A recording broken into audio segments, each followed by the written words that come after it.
Spoelstra pointed to the standings, talked about the #1 seed and the need for a signature win to build momentum for the playoffs.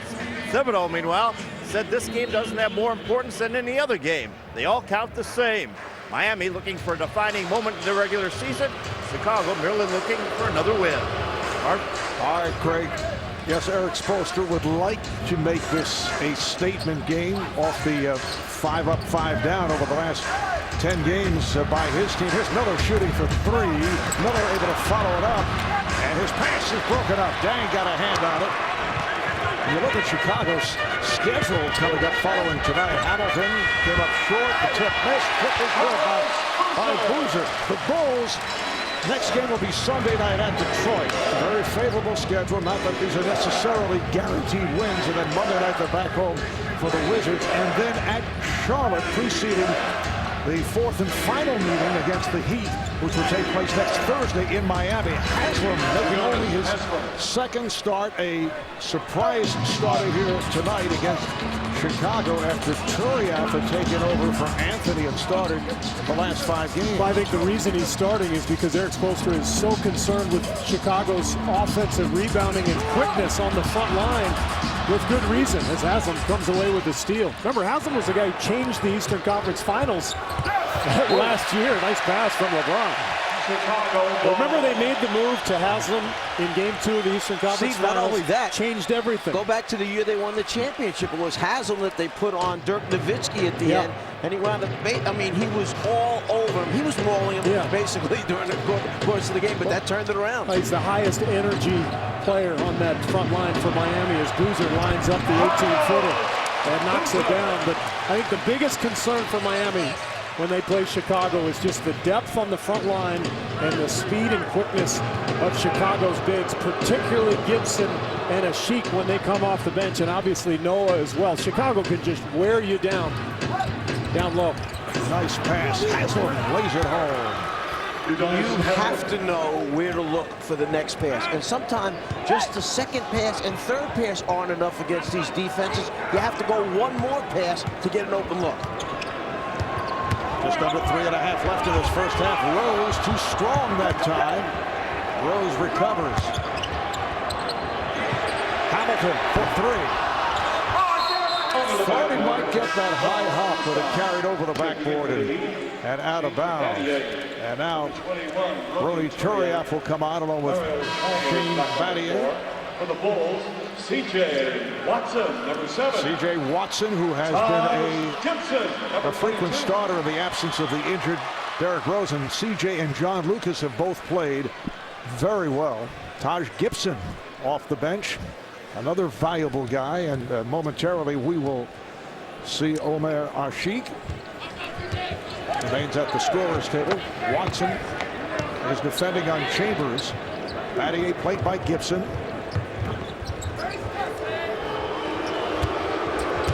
James trying to get position on Dang. Goes to the driving hook. The Bulls on the move, led by Watson. Nice pass. Dang all the way. With an 18-13 lead. It's so important for both of these teams to get out in transition. Chicago, as we saw in that series against Miami a year ago, they can struggle to score in the half court. So anything easy they can get in the open floor is huge. Catch and shoot by LeBron James, handled by Turiaf.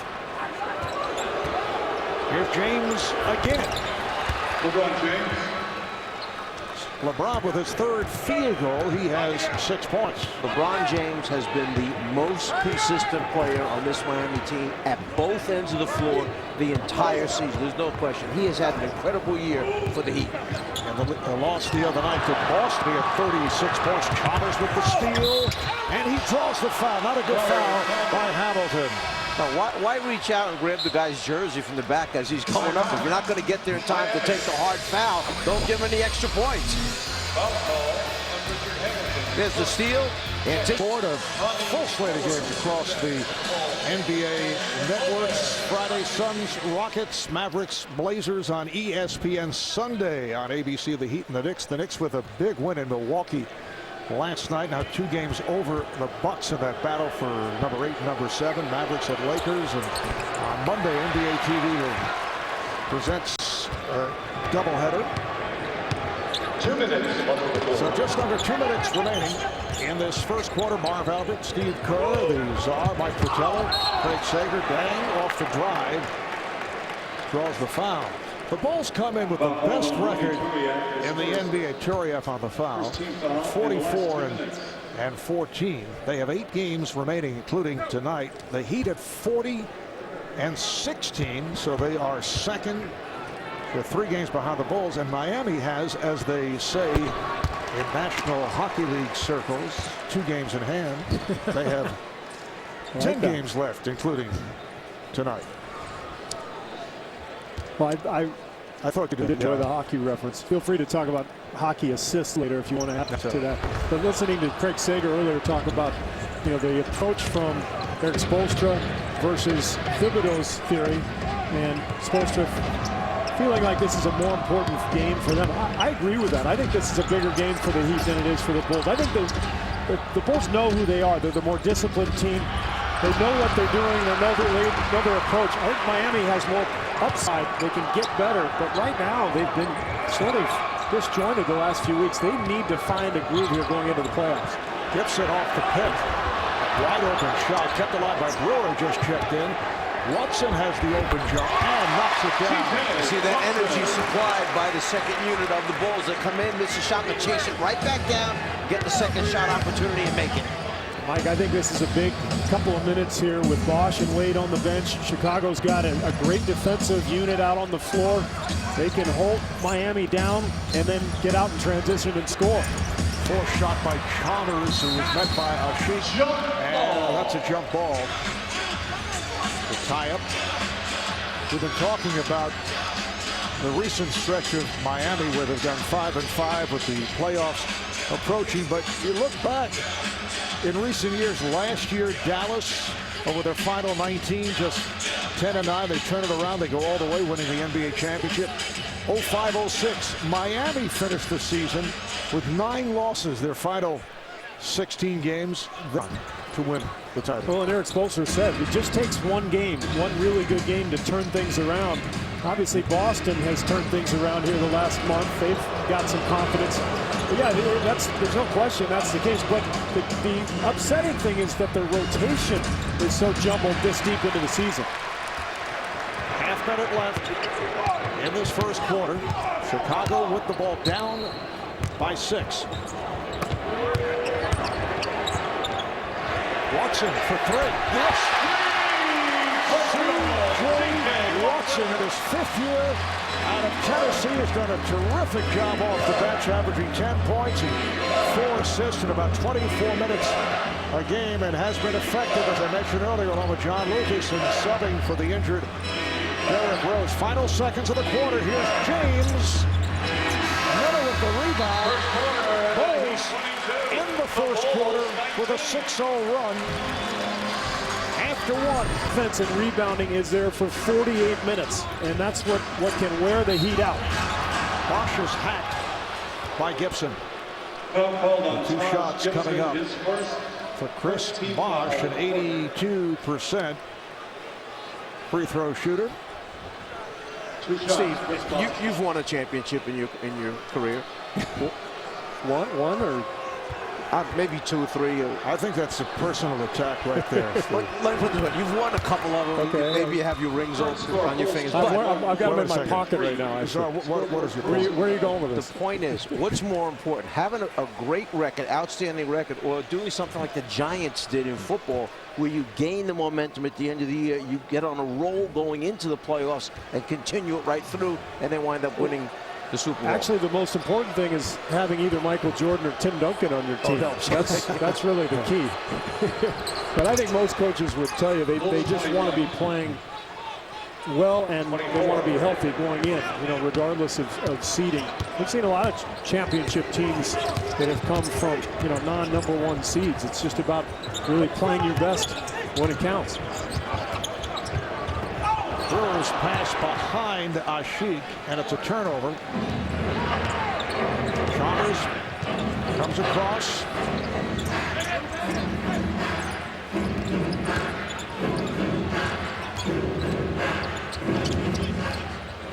Shot clock to 7. Chalmers played by Corver, who just came on. Down to 2, down to 1. Miller got it off.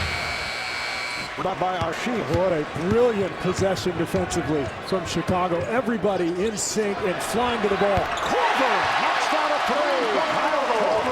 Corver coming off a strong game. An excellent all-around game on Tuesday night in the win over the Knicks.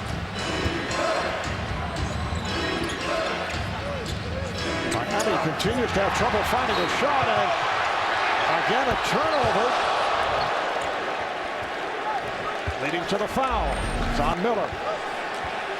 And you watch Corver run the baseline, turn out to the right corner. It's such a quick release. If you don't get to him and chase him off that line, that's what happens. That's such a natural move for him to run to the corner. Remember, he used to do that in Utah all the time. That's the Jazz offense in transition, going way back to John Stockton.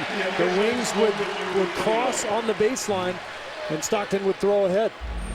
And that is going to be called a clear, possibly a clear path foul. In fact, the officials over at the scorer's table checking out the replay. But Watson has to have possession of the ball. To me, the question was the foul called on the initial defender, or was it the second defender who came over? I think it was Bosch who made the errant pass and then ran over. I couldn't see who the first defender was. Number one, it has to originate in the backcourt. And there has to be clear possession, which there was by the offensive team that takes over. Let's see as the play develops. Now here's the steal. It does originate in the backcourt. Yeah, but like you're right. That was it. The first defender who reached in and grabbed him from behind. Yeah. Right there. That foul or this foul right here by Miller. It looks like it's the second one from the official. And so if that's the case, it's definitely clear path. And that is the call. And the foul has to be committed from behind or from the side, not the front of the offensive player. And you know, I know it's instinct as a player to grab the guy, but you have to know the rules. The rule changed a couple of years ago. It's such an enormous play. 2 free throws and the ball. So you're better off just letting him go. But the instinct of the player just says, grab him. I don't want this guy to get a layup. Holds the ball. So Watson connects on 1 of 2 to make it a 12-2 run on the Bulls. I would almost practice this if I were a coach, you know, to get it into your player's mind. Like, just put them through a drill every once in a while of, you know, you've turned it over, you turn, you cannot grab it. Somehow you've got to get it into the player's instinct not to make that move. Bulls have the lead for the first time. Corver for 3. Yes! Corver coming out to hit consecutive 3-point shots. This second unit just looks so good for Chicago. They got it together. They function together at the defensive end, and they're making shots, and there's high energy. Corver of 43%. I think Miami as a team has to elevate its defense, and that's why they were able to win that series a year ago. As you look at the numbers, Wade and James just dominant in that March 14th matchup, but what made the Heat so good in that Eastern Conference Finals series is their defense was spectacular, and they have to get to that level of a commitment and an intensity at this end of the floor to beat Chicago. And this is the third of 4 meetings they split. The first 2, the Heat winning in Miami, game that saw LeBron James put up 35, and the Bulls winning here with John Lucas off the bench for 24 points. Wade and James combined for 71. Just 5 on the shot clock. Oh, it's stolen.